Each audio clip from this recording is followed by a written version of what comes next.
Welcome back. అధికారంలో ఉన్నప్పుడు హవా నడిపించారు, పార్టీ పదవుల్ని అనుభవించారు, ప్రభుత్వంలో కీలక పాత్ర పోషించారు. అపోజిషన్లోకి వచ్చేసరికి ముఖం చాటేస్తున్నారు. ఇది సిక్కోలు వైసీపీ నేతల తీరు అంటున్నారు కార్యకర్తలు. కష్టకాలంలో తమకు అండగా నిలబడాల్సింది పోయి సైలెంట్ మోడ్లోకి వెళ్ళిపోవడం ఏంటని గుస్సా అవుతున్నారు. పలు నియోజకవర్గాల ఇన్ఛార్జీలని మార్చాలని కూడా ఒత్తిడి తీసుకొస్తున్నారట.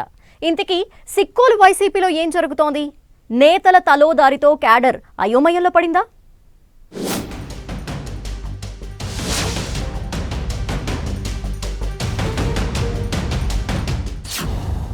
సిక్కోలు వైసీపీలో నేతల గ్రూపుల గోల.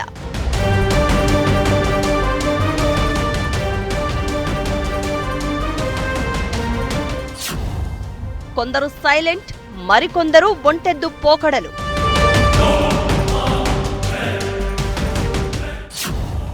కొన్ని చోట్ల ఇన్ఛార్జీలను మార్చాలంటున్న క్యాడర్.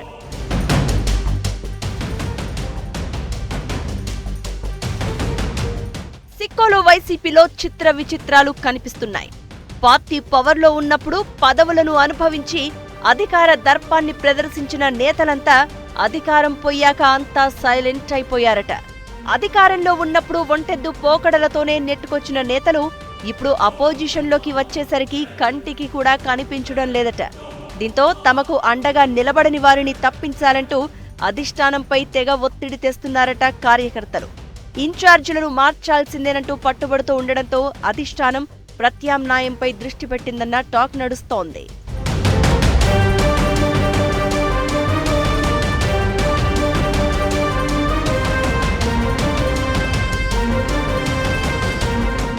ఉమ్మడి శ్రీకాకుళం జిల్లా వైసీపీలో గ్రూపుల గోల చల్లారడం లేదు. ఎన్నికలకు ముందు కూడా పార్టీలో గ్రూప్ పాలిటిక్స్ కి చెక్ పెట్టకపోవడంతో తీవ్ర నష్టం జరిగిందని అంటున్నారు క్యాడర్ లీడర్లు. వైసీపీ ముఖ్య నేతల దగ్గరే తమ ధిక్కార స్వరం వినిపిస్తున్నారట. ఇప్పుడైనా నియోజకవర్గ ఇన్ఛార్జీలను మార్చాలని, లేకపోతే మరోసారి నష్టపోవాల్సి వస్తుందని పార్టీ పెద్దలకు తెగేసి చెప్తున్నారట క్యాడర్. అయితే ఇప్పటికే వైసీపీ అధిష్టానం కొంత నష్ట నివారణ చర్యలు మొదలుపెట్టింది. ఆముదాలవలస నియోజకవర్గ ఇన్ఛార్జ్ తమ్మినేని సీతారాం, టెక్కలి ఇన్ఛార్జ్ దువ్వాడ శ్రీనివాసును తప్పించింది. తమ్మినేనికి పార్లమెంటరీ కోఆర్డినేటర్ బాధ్యతలు అప్పగించారు. ఎంపీగా పోటీ చేసి ఓడిపోయిన పేరాడ తిలక్కు టెక్కలి నియోజకవర్గ బాధ్యతలు ఇచ్చింది అధిష్టానం.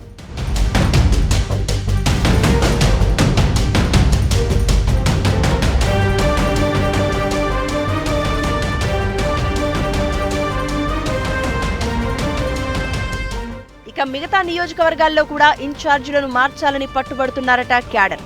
ముఖ్యంగా ఎచ్చెర్ల నియోజకవర్గం ఇన్ఛార్జ్ గొర్లె కిరణ్ కుమార్, రాజాం ఇన్ఛార్జిగా ఉన్న డాక్టర్ తలే రాజేష్, పాతపట్నం ఇన్ఛార్జ్ రెడ్డి శాంతి, ఇచ్చాపురం ఇన్ఛార్జ్ పిరియ విజయలను మార్చాలని పట్టుబడుతున్నారట వైసీపీ కార్యకర్తలు, లీడర్లు. ఎలక్షన్ తర్వాత రాజాం నియోజకవర్గ పరిస్థితి మరింత దయనీయంగా తయారైందట. గత ఎన్నికల్లో పోటీ చేసి ఓడిన డాక్టర్ తలే రాజేష్ ఇప్పుడు పేరుకే ఇన్ఛార్జిగా ఉన్నారట. పార్టీ కార్యక్రమాలలో కూడా పాల్గొనడం లేదట. అయితే రాజాం మాజీ ఎమ్మెల్యే కంబాల జోగులు ఇన్ఛార్జిగా ఉండేందుకు ఆసక్తి కనబరుస్తున్నారట. క్యాడర్ కూడా జోగులకే జై కొడుతున్నారట. ఇక ఇచ్చాపురం నియోజకవర్గంలో గ్రూప్ పాలిటిక్స్ ఇబ్బందికరంగా మారాయట.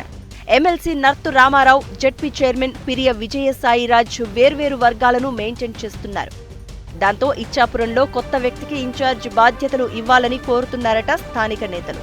ఇచ్చాపురంలో గ్రూపు రాజకీయాలకు చెక్ పెట్టాలంటే ఇన్ఛార్జీలను మార్చి కొత్త వ్యక్తిని నియమించాలి అంటున్నారట ద్వితీయ శ్రేణి నేతలు.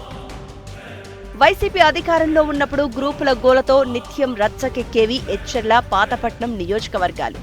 ఈ రెండు నియోజకవర్గాల్లో ఇన్ఛార్జీలు నాటి ఎమ్మెల్యేల తీరు నచ్చక పలువురు వైసీపీని విడిచిపెట్టి వెళ్లారు.